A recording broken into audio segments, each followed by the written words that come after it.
Isang trooper ang binalak siyang barilin pero ginilitan ito ng leeg ni Karuta.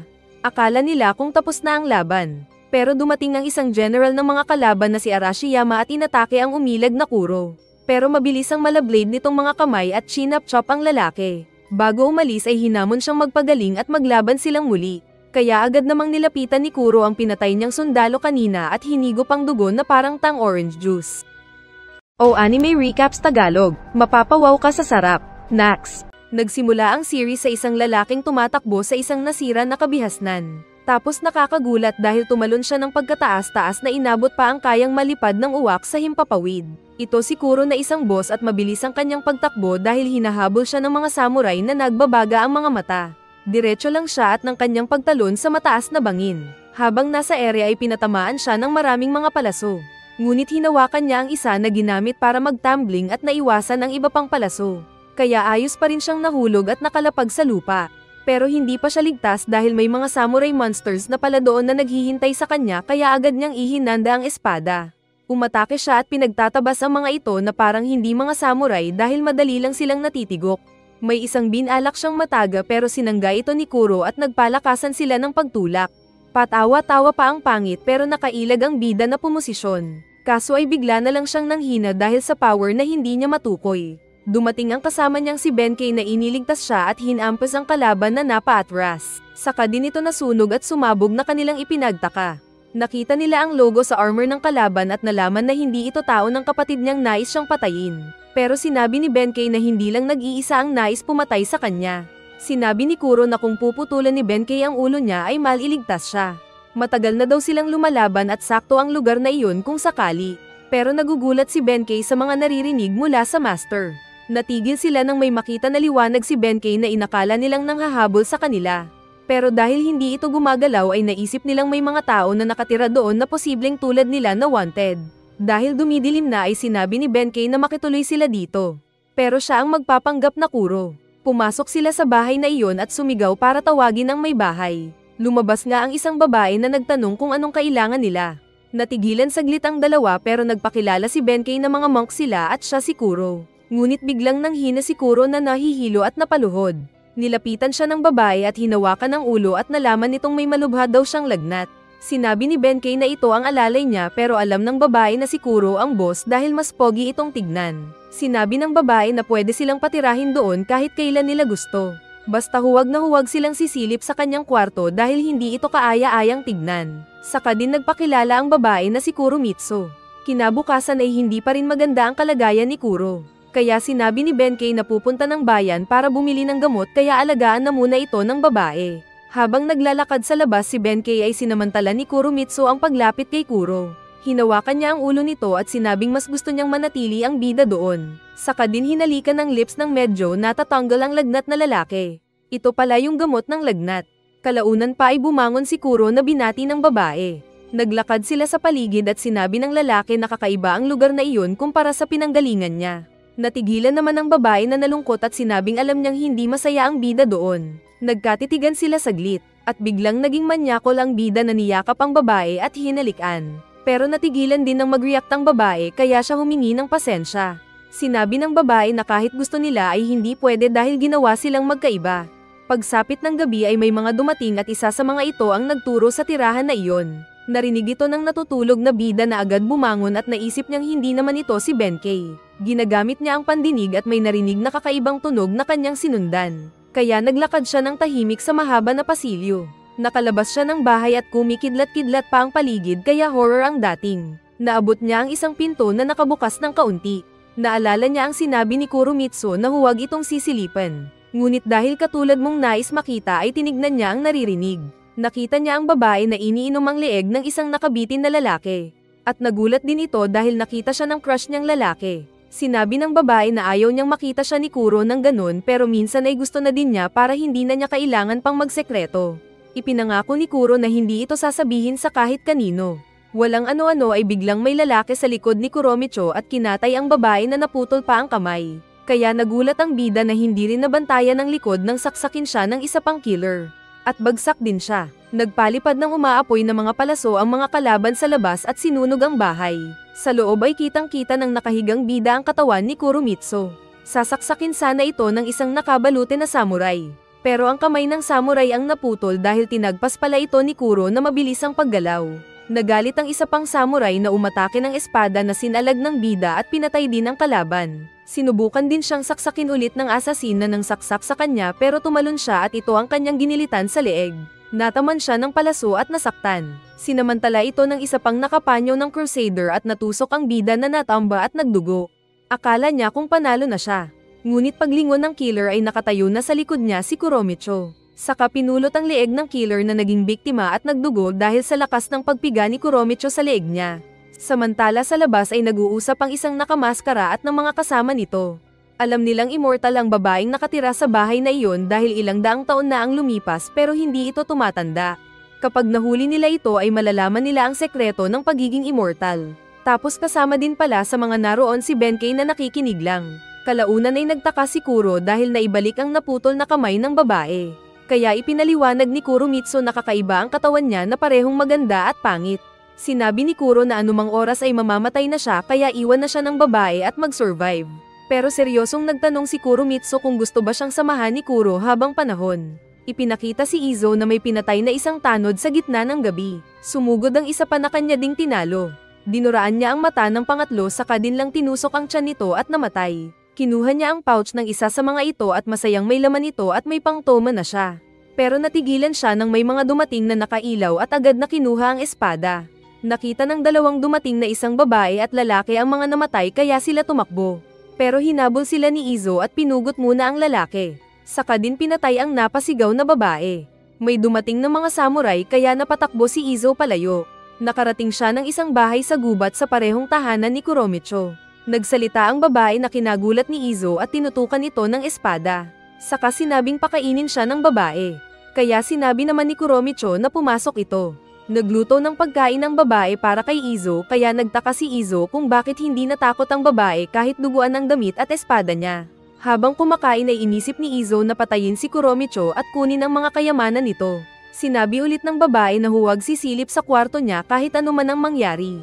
Tapos nahilo si Izo dahil sa pampatulog sa pagkain nito. Kalaunan ay nagising siya at agad na kinuha ang espada.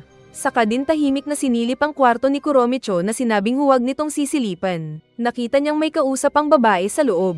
At ito ang putol na ulo ni Kuro. Sila rin pala yung magkasamang hinabol niya at pinugutan ng ulo at pinatay kanina.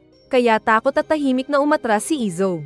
Pero tinignan siya ni Kuromicho na alam na palang naroon siya at wala na siyang takas. Samantala ay nakita ni Benkei ang sarili sa isang lugar na hindi niya alam. Kasama niya doon si Buako na nagtatanong ng pangalan niya. Sumagot si Benkei na siya si Benkei. Pero mina-mindset siya ni Buako na siya si Kuro. Alam niyang ang master niya si Kuro. Pero tinulak siya ni Buako para magsalamin sa tubig. At nakita naman niya ang mukha bilang si Kuro. Kaya naniwala nga siyang siya si Kuro. Nagtanong si Buako kung bakit gusto niya ang isang vampira na tulad ni Kuromitsu. At nasabi nito sa sarili na 9 love siya dito sa unang tingin pa lang. Nagtanong ulit si Buako kung paano na si Benkei. At sumagot ang lalaki na mas gusto niya si Kuromitsu kaysa kay Benkei. Nagtanong ulit si Buako kung anong pangalan niya. At sumagot siyang Kuro. Pero mali daw sabi ni Buako sabay gising kay Benkei na nakita ulit ang sarili. Tapos hindi na niya alam kung ano ang totoo. Kalaunan nang tapos na siyang mabaliw ay nagpakita ang dalawang nilalang na nagpakilalang mga overlords. Flashback noong nasa ilalim ng puno sina Kuro at Kuromitsu. Bago pa mamatay si Kuro ay kinagat siya ni Kuromitsu para gawin ang ritual. Naalala ni Kuromitsu na ganun ang ginawa sa kanya ng isang blondie na vampira noon sa tabing dagat. Sabay tusok-tusok pa syempre. At ito din ang ipinagawa ni Kuromitsu kay Kuro na inutusang sipsipin ang dugo niya para maging vampira din. Kaya nagtusok-tusok din ang bida. Nang matapos na ay naiiyak daw ang nakonsensya na Kuromitsu dahil inilagay sa peligro ang mahal na tao. Pero hindi daw magsisisi si Kuro. Biglang nakaramdam ng sakit si Kuro kaya napahawak ito sa ulo. Kaya sinabi ni Kuromitsu na panandalian lang ito. Pero may mga dumating na malaking samurai na inispada ang katawan ni Kuro kaya ito naitapon. Saka pa binuhat ang walang damit na Kuromitsu at ipinako ito sa malaking puno gamit ang espada na tinusok sa tiyan. Lumapit si Buako na sinabing hawak na niya ang solusyon para maging immortal. Tinanggal niya ang maskara at naipakita ang pangit na mukha. Saka din sinaktan si Kuromitsu gamit ang espada. Natigilan lang sila nang makita si Kuro na lumapit na hindi papatay kaya nagtaka ang samurai. Naglakad si Kuro pero natamba ito. Nahihilo pala siya pero unti-unting naging clear ang paningin at nakita ang nakabitin sa puno na Kurumitsu. Kaya siya nagalit na sumigaw. At sa isang iglap ay binutis niya ang katawan ng malaking samurai na bagsak sa lupa. Umatake ang isa pang warrior pero nakailag siya at pinasot ang leeg nito na parang hotdog. Binalak pa siyang maslice ng isang assassin gamit ang double blade. Pero ito ang bumagsak sa lupa na nahati ang katawan. Pinagtatapunan naman siya ng isang ninja ng blade. Pero ibinalik niya ito sa ulo ng ninja na natigok at lumagapak din sa lupa. Kumuha si Kuro ng espada at saka din pinatay ang panghuling samurai na walang nagawa kundi mamatay. Masaya naman si Kurumitsu na buhay pa sila. Pero sinabi ng babae na hindi pa naghilom ang sugat ng lalaki na pwedeng magbukas at masaktan siya. Hindi alam ng lalaki kung saan nanggaling ang lakas niya. Kaya sinabi ni Kurumitsu na iyon ang dulot ng dugo niyang naihalo sa dugo ng bida. Tumayo si Kuro na naglakad. Pero naroon pa sa gilid ang kalaban na si Buako. Narinig nitong kailangan lang niyang inumin ang dugo ni Kurumitsu at magiging immortal na siya. Mabilis siyang umatake kay Kurumitsu. Ngunit lumipad ang ulo niya dahil pinugot siya ng dumating na Benkei. Nakita siya ni Kuro at nagtanong kung bakit matagal itong bumalik. Kaya sinabi ni Benkei na nagpunta pa siya sa malayong bayan. Sinabi ni Benkei na marami pang paparating at kailangan nilang umalis sa bundok na iyon at nagtanong ng daan kay Kurumitsu. Pero nakita ng babae ang marka sa kamay ni Benkei kaya nanlaki ang mata ng babae. Walang kamalay-malay si Kuro na itinaas na pala ni Benkei ang armas at sa isang iglap ay pinutol ang ulo niya. Nakita na lang niya ang paningin na nahuhulog na. Pagkaraan pa ay nagising siya at agad na hinanap si Kurumitsu. Pero nagulat siya sa tanawin na nakita dahil naging nasira naman na itong syudad. Sa isang kwarto ay tahimik ang isang babae na pinupunasan ng isang matanda na uugod-ugod na. Agad din siyang tumayo nang marinig ang iyak ng sanggol. Marami din pala sila sa kwarto na iyon. Isang lalaki ang lumabas dahil nakarinig ng mga yabag, tinignan niya ang hallway at walang nakita, pero nasa likod lang pala niya ang isang umilo ang mata. Saka narinig ng mga tao sa loob ang ungol niya at yapak ng mga dumating. Inis ka ng mga dumating ang kwarto gamit ang ilaw. Kaya natahimik sa takot ang mga tao sa loob na hindi gumalaw. Subalit umiyak yung sanggol ng pagkalakas-lakas. Kaya niretreat ng mga nasa labas ang kawawang mga tao na namatay. Kasama din ang nakawawang babae sa background. Narinig ng uugod-ugod na matanda ang tulo ng dugo ng babae na isinampay. Saka din siya ginawang tae ng malaking monster. Samantala ay naglalakad si Kuro nang humihip ang hangin at pagtalikod niya ay naroon si Kurumitsu. Nilapitan niya ito pero wala palang naroon. Sa halip ay Kwago ang nasa taas ng puno. Pagsapit ng araw ay narating na niya ang nasira na syudad. Saka din naagaw ang atensyon niya sa lumipad na ibon. Sa isang kwarto sa city ay isang babae ang sinubukang diskartehan ng isang lalaki. Pero bago daw iyon ay nagpakwento muna ang babae ng kung anong balita na alam nito. Kaya nag-isip ang lalaki at nagkwento ng tungkol sa vampira na gumagala sa syudad. Sinubukan pang umiskor ng lalaki na inilagan ng babae saka humingi muna ng bayad. Pagkatapos ay hinatid din ni Rai ang client nito na sinabing bumalik ulit. Sinabi niya ang nalaman kay Karuta at sinabi ng lalaki na kakaiba ang galawan niya para makakuha ng impormasyon. Sinabi ng lalaki na wala pa siyang nakuhang recruit. Saka din sila nagkahiwalay pero magkita sa ibang araw. Ipinakita na busy ang syudad kahit nasira-sira na ang mga gusaling naroon. Kasama din sa mga naglalakad doon si Kuro. Isang lalaki ang nagtanong kung gusto nito ng kasiyahan. Kaya nagtanong ang bida kung saang city at bansa siya naroon. Kaya inakala ng bugaw na baliw siya at naghanap ng ibang customer. Saktong nakita siya ni Karuta na nakatayo sa isang poste na inakala niyang magpapakamatay. Lumapit ang bida at nagtanong kung anong syudad iyon. At sumagot naman si Karuta. Napansin ni Karuta ang kakaibang espada ng bida na naglakad palayo. May bumangga kay Kuro habang sinusundan siya ni Karuta. At nalaman ni Kuro na wala na ang espada niya. Sinabi ni Karuta na ninakaw ito pero pabayaan na niya, pero sinundan ito ni Kuro. Nagtanong si Karuta sa isang matanda kung may alam siyang auction na magaganap. At sinabi ng matanda ang isang lugar. Kaya binigyan niya ito ng 10 piso saka din agad na umalis. Samantala ay dinala ng magnanakaw ang espada sa auction at ibinenta ito. Naabutan din sila ni Karuta. Pero nagulat siya dahil naroon na din si Kuro na inagaw ang sariling espada. Kaya nagalit ang mga bumili na naghanda ng laban. Lalaban din sana si Kuro nang dumating si Karuta na sinabing bibilhin na lang ang espada sa mga businessman. Pero takot sila kay Karuta na sinabing kunin na lang ito. Kaya tinawag na ni Karuta si Kuro na sundan siya. Nagpasalamat si Kuro pero sinabi ni Karuta na sa kanya na iyon at ibabalik lang kapag sumama sa kanya si Kuro. Nagpunta sila ng isang bar at doon ay nagtanong si Karuta kung saan galing ang bida.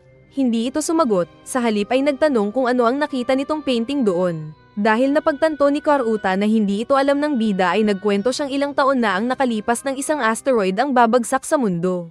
Pinatamaan ng malalakas na bansa ito ng nuclear missile pero nahulog pa rin. Tapos may loko-loko na bansa na ibang bansa ang pinatamaan ng nuclear. Baka China siguro. Kaya nagkaroon tuloy ng nuclear war at nasira ang mga superpower countries. Marami pang tao ang nabuhay. Pero nagkaroon ng diretsyo na winter at kadiliman kaya hindi na alam ng tao kung ano ang pinagkaiba ng weather. Habang nagkukwento si Karuta ay biglang si Kuromitsu ang nakikita ni Kuro na sinabing naging isolated daw ang Japan kaya walang communication sa nangyayari sa labas. Saka bigla pa itong binaril ng mga modernong sundalo. Kaya napasigaw si Kuro na parang baliw. Ipinakita ang logo ng kalaban niya noon pa sa isang future chopper. Nagpatihulog ito ng isang bagay. Pero halimaw pala ito na pinagpapatay ang mga naabutan ng mga tao at ginagawang ketchup. May ilang binalak tumakas pero nakasalubong sila ng mga sundalo na binaril sila. May ilang nagtago sa isang ligtas na kwarto pero naskan lang sila ng mga sundalo kaya pinasok din sila at pinagbabaril. Isa pang gusali ang kinanyunan ng mga ito na sumabog at maraming namatay. Saka pumasok ang halimaw para masiguro na patay na lahat. Nakatanggap ng tawag si Karuta mula kay Rai na umaatake ang kalaban nilang Red Imperial Army para pumatay ng tao. Pero naririnig pala ito ng kalaban. Sinabi kasi ni Rai kung saan siya pupunta dahil may mga armas sila doon. Kaya tuloy nagkaroon ng drone sa likod niya habang nagmumotor at inambush ang kawawang babae na sumabog ang motor. Narinig ito ni Karuta kaya agad na pinaghanda ang mga tao. Naging seryoso ang mga ito nang sabihin ni Karuta na Red Imperial Army ito. Kaya agad silang naglabas ng mga armas. Saka dumating ang chopper ng kalaban na naglanding sa gusali. Tumawag ulit si Rai na buhay pa pala at sinabi kung ilang mga sundalo ang papunta sa kinaroroonan ni Karuta gamit ang laptop at access sa CCTV. Nagtago ang mga sibilyan at inutusan din ni Karuta si Kuro na magtago sa painting na sekreto pala nilang pinagtataguan. Habang unti-unting pumapasok ang mga Red Army ay tahimik lang sa loob ang mga tao at dinig ng bida ang kanilang mga takot. Pagdating ng mga Red Army ay nakita nila ang mga ito sa labas ng painting na hindi naman sila nakikita.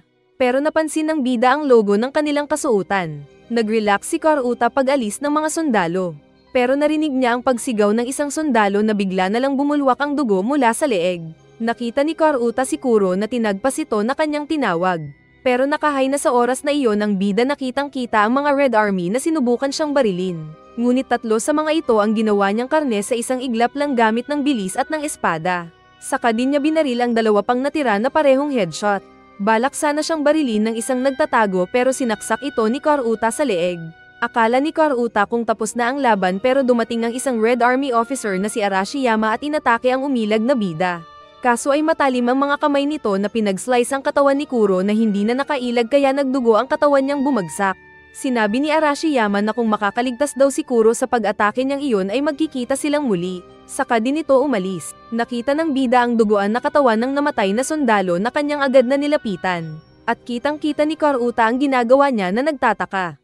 Naalala pala ng bida na vampira siya kaya kinagat niya at ininom ang dugo ng sundalo para mag-survive. Flashback noong World War II era. At maraming mga bomber planes ng Amerika ang nasa kalangitan. Nagising si Kuro sa isang kama na may benda ang mga katawan. At kasama ulit niya si Kuromitsu na nagtanong kung kamusta na siya. Sinabi ng bida na may panaginip siya pero hindi niya maintindihan. Alam niyang pareho lang palagi ang panaginip niya pero hindi niya naaalala kada paggising. Sumagot naman si Kuromitsu na mayroon pa siyang gustong sabihin na mga lihim pero paunti-unti lang daw muna dahil hindi pa kaya ng bida. Saka nito hinalikan ng lalaki na sinabing napag-isa na sila at walang makakapaghiwalay sa kanila. Narinig nila ang ingay ng sirena dahil naglalaban ang Japan at Amerika. May narinig si Kuromitsu na paparating kaya pinatahimik ang bida at sinabing may naghahanap sa kanila. Ipinakita si Man in Black na nasa labas at patungo sa kinaroroonan nila. Sa loob ay binigyan ni Kuromitsu ng blade si Kuro at nababahala ito sa dumating na Man in Black sa labas ng pinto na pinipilit buksan. Agad itinulak ni Kuromitsu si Kuro saka din pinagbabaril ni Man in Black ang pinto gamit ng machine gun. Saka pa nito binati ang pagbabalik ng dalawa sa Tokyo. Tahimik lang na nakadapa si Kuromitsu habang lumalapit si Man in Black. Nasorpresa ito sa pagbaril sa kanya ni Kuromitsu. Umilag itong parang Matrix patamba. Pero anabangan siya ni Kuro ng espada na kanyang sinangga. Saka gamit ang paa ay sinakal niya ang bida tapos itinapon sa labas. Binalak pa niya itong tapakan pero umilag si Kuro na tumakbo. Pinagbabaril siya ni Man in Black at nataman ng kamay ni Kuro. Kaya ginamit niya ang pagkabampira at parang si Flash na naging slow motion ang paligid. Pinipitas pa niya ang mga bala sa ere at saka pinulot ang armas na hindi nagmamadali. Saka agad na nilapitan si Taba na tinutukan ng espada. Natatakot ito dahil hindi masabayan ang bilis ng bida. Saka din ito pinaghahati ni Kuro at tigok ang malakas naman in black. Agad din siyang nilapitan ni Kuromitsu saka tinawag ang lalaki na umalis na sila. Tumakbo sila dahil may lalaki pang bumabaril sa kanila. Habang tumatakas ay feeling ng bida na parang nangyari na ito noon nang paulit-ulit na magkasama silang tumatakbo ng babaeng kasama. Saka din ipinakita ang pagkakabomba ng Japan noong World War II. Fast forward sa future na nasira ay magkasama sila na nagpunta ng isang mataas na bahagi. Sinabi ni Kuromitsu na maganda ang paligid dahil hindi na ito puno ng polusyon dulot ng tao. Hinarap siya ng babae dahil may sasabihin sana si Kuro. Pero biglang may mga bumaril sa babae na hindi nakagalaw. Kaya ito nahulog at duguan ang ulo na bumagsak sa lupa. Dahil dito ay nagalit si Kuro na nais atakehin ang mga sundalo. Pero hindi siya makalapit dahil diretso ang pagpapaputok ng mga ito ng baril. Pero kita niya ang logo ng Red Imperial Army. Nataman din siyang nahulog at nawasak ang katawan malapit kay Kuromitsu. Nanghihina siyang gumalaw at nakita ang pagkuha ng ilang mga naka-armor sa katawan ni Kuromitsu. Binuhat nila ang babae at umalis na samantalang nawalan na ng malay ang lalaki. Nagising siya sa kasalukuyan sa isang kama. Pumasok si Rai na nagpakilalang kaibigan siya ni Karuta. Sinabi nitong may ilang experiment siyang ginawa sa lalaki. Ipinaalala ni Rai ang pagpatay ni Kuro sa mga sundalo ng Red Army. Saka sinabing dahil dito ay posibleng babalik pa ang mga ito at mas marami silang papatayin na tao. Sinubukan ng babae na hikayatin si Kuro na sumali sa Freedom Fighters. Ngunit walang salita na nagdamit si Kuro para sana umalis na. Pero dahil may electric trap ang doorknob ay agad siyang pinigilan ni Rai. Sinabi nitong magkwentuhan muna sila kaunti. Palingon-lingon si Kuro sa kwarto kaya nagtanong ang babae na nag-offer ng kape. Sinabi ng bida na may naalala siyang kasama din sa tulad ng ganon na kwarto. Sinabi ni Rai na baka dugo ang gustong inumin ni Kuro tulad ng ginawa niya kahapon. Kaya tumayo na si Kuro para umalis. Binanggit ni Rai ang pangalan ni Kuromitsu kaya natigil saglit ang bida. Pero nang muling inaya ng babae si Kuro na sumali sa kanila para malaman pa ang tungkol kay Kuromitsu, ay tuluyan ng lumabas ng pinto ang bida. Sinabi ni Rai na kung magbago ang isip niya ay hanapin lang ang isang butcher store sa ibinigay na direksyon. Kalaunan ay pumasok si Kuro sa isang butcher shop at napansin siya ng butcher. Sinabi niya ang password at nakilala siya nito na pinapasok. Sinalubong din siya ni Rai sa loob at masayang binati. Itinuro ni Rai ang pinto kung nasaan ang boss nila. Nasalubong nila si Kuon na tingin daw sa bida ay galing sa squatter. Tapos binalak pang kunin ni Kuon ang espada ni Kuro kaya muntik na silang maglaban. Inawat sila ni Rai na sinabi kay Kuon na kilala na ni Azana ang bida at hinayaang pumasok si Kuro. Binati naman siya ni Azana sa loob at nagpaliwanag na ang kalaban nilang Red Imperial Army ay nagsasaliksik sa kung paano maging immortal. Kaya marami na silang kanidnap na mga tao para sa experiment nila. Sinabi ni Azana na kung makikasama si Kuro na lumaban para sa kanilang ipinaglalaban ay gagawa ng paraan si Azana para makita si Kuromitsu. Kaya sumama nga ang bida sa long hair na boss. Nagulat si Rai at Karuta dahil ipinapakita ng boss nila ang nakatago sa ilalim na hindi pa nila alam ang laman. Pumasok ng isang pinto sina Kuro at Azana. At pagkakita ng bida sa isang bato ay napasigaw siya ng malakas dahil naalala niya noong mahulog doon ang katawan ni Kuromitsu 20 years ago. Sinabi ng boss na kinuha ng Red Imperial Army ang katawan ni Kuromitsu noon. Ngunit sinabi ni Kuro na hindi siya tanga at uto-uto. Dahil naalala nito ang nangyari noon na si Azana mismo ang pumulot sa katawan ni Kuromitsu. Kaya napangiti si Azana at sinabing siya nga ang tunay na Kuro. May sasabihin pa sana si Azana pero hinawakan na ni Kuro ang espada na sinabing hindi na siya maniniwala sa kahit anong sasabihin nito. Nagsalita bigla si Kuon na naroon na at tinutukan siya ng baril. Sinabi nitong papatayin si Kuro kapag hindi nakinig sa kanila. Mabilis na nilapitan ni Kuro si Kuon na sumangga ng baril nito at nagpaputok. Pero kaagad din silang hinawakan ni Azana na pinatigil at sinabing itago ni Kuro ang espada at makakausap nito si Kuromitsu. Sinigawan din niya si Karuta na alam niyang nakikinig doon at inutusan itong samahan si Kuro sa isa pa nilang kasama. Kaya napangiti na lang si Karuta. Samantala sa isang tower ay busy sa loob si Hasegawa sa mga eksperimento nito.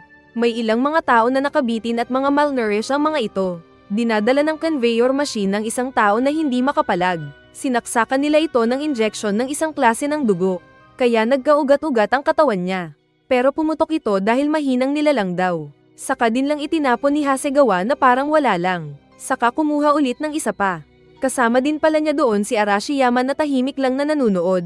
At isa pa ulit na failure test ang itinapon ni Hasegawa sa isang basurahan. Layunin daw ni Hasegawa na mapalitan ang lahi ng mga tao na mahina at mapalitan ito ng mga bagong lahi na malalakas. Kaya kinakailangan nilang gawin ito at marami pang mga lab rats na tao ang paulit-ulit lang na failure test at itinapon.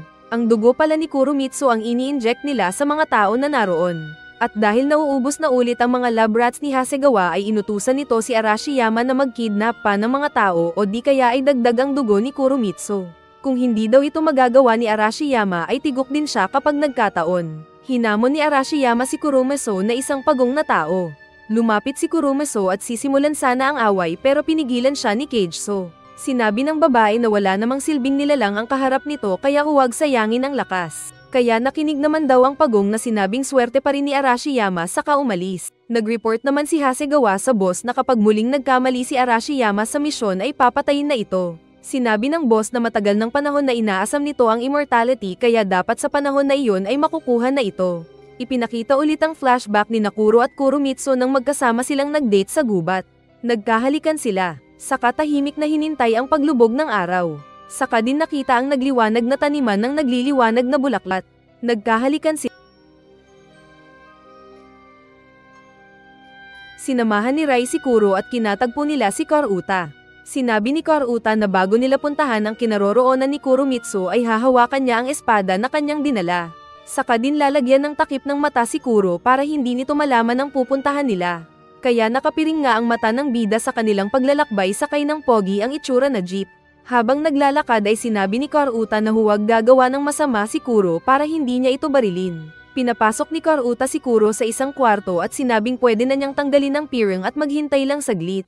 Nagtanong si Rai kay Azana kung bakit hinayaan nilang puntahan ni Kuro si Kuromitsu. At sumagot ang boss na bahala na ang isa nilang kasama kay Kuro. Basta ang misyon niya ay naroon siya para bantayan ang Miitsu sa lugar na iyon. At ipinakitang dugo rin lang naman ang laman. Habang nasa loob ng kwarto si Kuro ay nakita niyang puno ito ng orasan ang loob at unti-unting lumalakas ang tunog ng pagpitik ng segundo. Saka din biglang gumalaw sa paningin niya ang mga estatwa na naroon na nagdugo pa.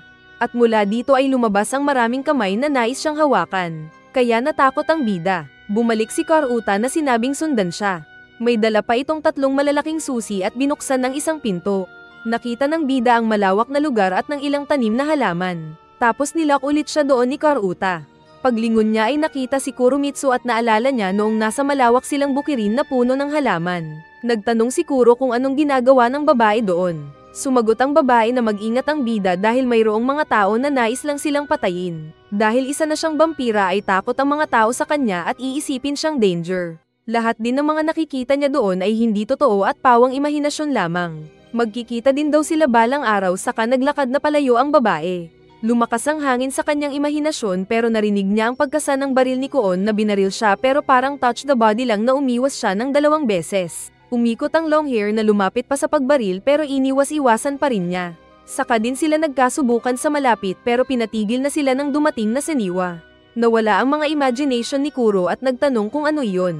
Ipinaliwanag ni Karuta na may hallucinogen silang inilagay doon para makita ang memorya ng pupunta doon. Ipinakita ni Seniwa ang bulaklak at nagtanong kung anong tawag nila ni Kuromitsu.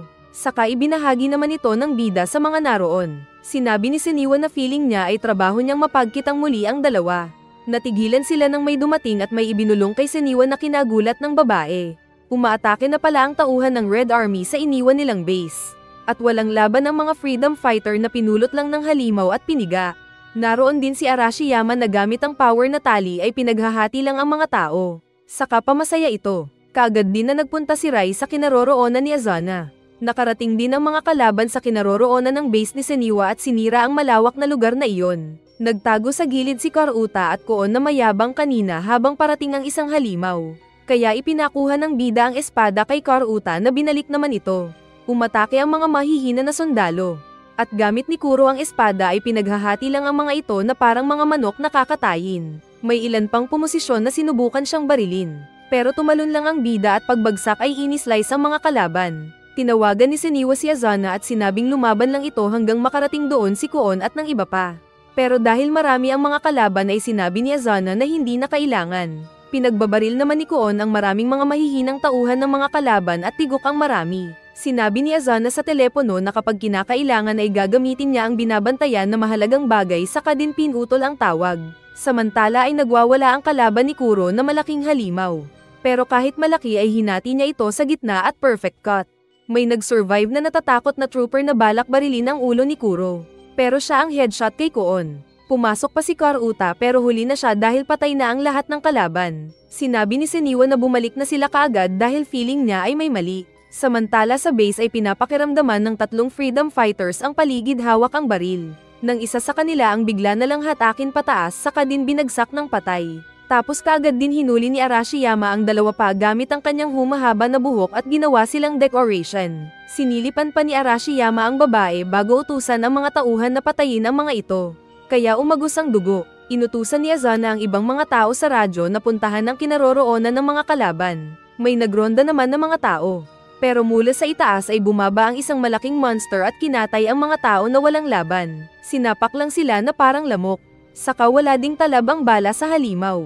Piniga-piga ang mga tao na parang sadyang kinukuha ang dugo. At narinig ito ni Naray at Azana sa radyo kaya natatakot ang babae. Samantalang naghanda naman ng baril si Azana saka lumabas. Nakita ni Rai sa screen na naubos ang kanilang mga tao. Lumabas si Azana na nakita ng ilang trooper. Nagunahan sila at tigok ang mga trooper na naambush. Isa sa mga ito ang sinaksak ni Azana ng Rambo knife. Saka sinabi sa mga tauhan na ano bang mahirap sa pagpatay ng mga kalaban. Nagtanong si Rai kung nasaan na sina Seniwa na sinabing nasa tunnel sila. Nag-report si Rai ng sitwasyon ng base nila na marami nang namatay na mga kasama. Kaya sinabi ni Seniwa na tipunin ang mga kasamahan sa isang bahagi ng base at mag-lockdown. Na ginawa naman nila kaya nagtakbuhan ang mga tao sa shelter at nagsara ang mga malalaking pinto. Kaya feeling ligtas ng mga ito panandalian. Pumasok ulit si Azana na sinabing hindi na kailangan pang isara ang pinto. Saka din ulit ito binuksan. Kaya pagbukas ng pinto ay kaharap ng mga inakalang ligtas na tao ang halimaw at kasama pa si Arashiyama. At kinarni na sila. Sinubukang pigilan ni Rai si Azana pero nainis ang lalaki na itinulak ang babae palabas ng pinto. Saka nito inactivate ang makina na kanyang binabantayan kaya lumabas ang dugo na tinawag nilang Miso na nasa control room. At patawa-tawa pa ang nababaliw na Azana. Isinumbong ni Rai ang nangyari kay Seniwa. Nagtanong si Kuro kung ano ba ang Miitsu. At sinabi ng mga kausap na sample ito ng dugo ni Kuromitsu kaya nais makuha ng mga kalaban. Nagkwento si Seniwa na natukso si Azana sa paggamit ng dugo ni Kuromitsu kaya may hawak silang sample doon. At kasabay din ng oras na iyon na nag-inject si Azana ng dugo ni Kuromitsu sa sarili. Samantala ay naramdaman ni Arashiyama ang kinaroroonan ng mga bida at nasabi niyang interesting. Habang naglalakad si Nakuro ay nasira ang sahig dahil sa malaking kamay ng kalaban na halimaw. At parang hinahamon pa sila ng laban. Samantala ay nagtago naman si Rai sa mga troopers na nakarating na doon. Naroon din si Arashiyama na napangiti habang tinitignan ang pinto. Binaril ng mga troopers ang pinto na nasira saka din sila agad na pumasok. At sa loob ay nakita nila si Azana na feeling ay naging malakas na. Ngunit hindi pa siya tapos magsalita ay nagka-side effect na ang dugo sa katawan niya dahil mahina din siyang nilalang. Pinagmasdan lang siya ni Arashiyama na alam na ang kalalabasan nito. Lumaki pa ang katawan ni Azana saka din lang sumabog at umagos ang dugo. Nakita din ito ni Rai na umalis na para tumakas. Nagtago siya sa isang cabinet pero sinira ni Arashiyama ang pinto at sinabing hindi siya nakalimutan. Tumakbo ang babae pero inipit ng mga tali ni Arashiyama. Buti na lang dumating si Kuro na pinatay ang mga troopers kasama si Koon na binaril si Arashiyama na sumangga. Naiinis daw si Arashiyama dahil tinalo ng mga bida ang kanyang malaking halimaw na ipinakitang tigok na rin. Umatake si Arashiyama ng kanyang mga tali na kinasira ng paligid. Tinarget nito ng tali si Kuro na nagpatalon-talon at sinubukang matagpas si Arashiyama. Hinabol ni Kuro ang umaatres na Arashiyama at tinaga pero matibay ang kamay ng kalaban. Habang naglalaban si Nakuro at Arashiyama, ay nakita naman ni Karuta, Rai at Seniwa ang nangyari sa katawan ni Azana. Umatake ng kamay si Arashiyama na sinangga ni Kuro gamit ng espada at lumayo. Pero hinabol siyang muli ni Arashiyama at sinira ang kinatatayuan nila. Umatake din si Kuro pero matigas ang kamay ng kalaban. Sabay ginagamit pa nito ang mga matutulis na tali na iniiwas-iwasan ng bida. Kahit dalawa sila ni Koon ay nahihirapan sila sa maraming sagabal na matulis na tali ni Arashiyama. Nagpahabol si Kuro kay Arashiyama at pagtalon ni Arashiyama ay binaril ni Koon ang boiler na sumabog. Kaya nasabugan si Arashiyama na nasira ang damit nito. Naipakita ang tunay nitong itsura na pangit na hindi tao. Umatake ulit ito ng mga matutulis na tali kay Kuro na na-corner. Kaya naalala ng bida ang nangyari noong pinaghihiwa siya ni Arashiyama. Dahil dito ay napilitan si Kuro na gamitin ang special skill na bilis at sa isang iglap ay dinaanan niya si Arashiyama na nahiwa ang leeg at nahulog ang ulo. Kaya sa wakas ay natigok din ang kalaban. Nakaligtas man ng mga bida, pero nanghihinayang sila dahil nasira ang kanilang base sa loob lang ng isang araw. At sinabi ni Seniwa na ang next mission nila ay puntahan si Kuromitsu at malalaman nila ang sagot sa kanilang tanong.